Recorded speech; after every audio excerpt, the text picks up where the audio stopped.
ఎందుకని చాలామంది కోడళ్ళకు అత్త అంటే ఇష్టం ఉండదు?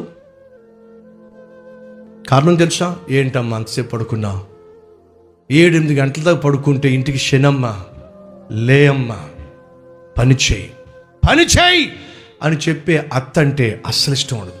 చదువుకుంటున్న తమ్ముళ్ళు చెల్లెళ్ళు వినండి, స్కూల్ నుంచి వచ్చేసిన తర్వాత కాసేపు ఆడుకున్న తర్వాత మీ అమ్మ వచ్చి, అమ్మా చదవే, చదువుతాలే.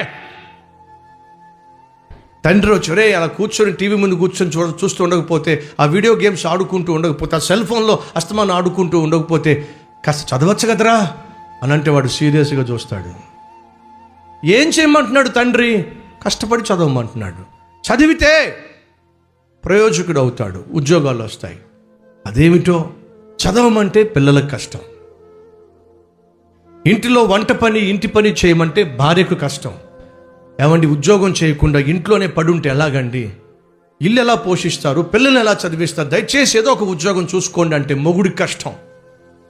పని చేయడం చాలామందికి ఈరోజు కష్టంగా మారింది. ఒప్పుకుంటారు ఒప్పుకోరా?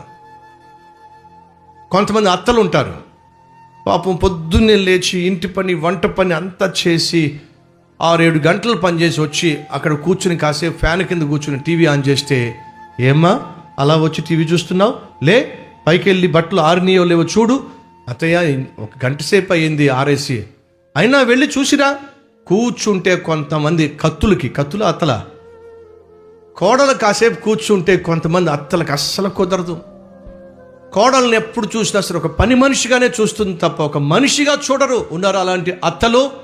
మీరు అత్తలు కాదు, కత్తులు, మనిషిని కోసేసే కత్తులు.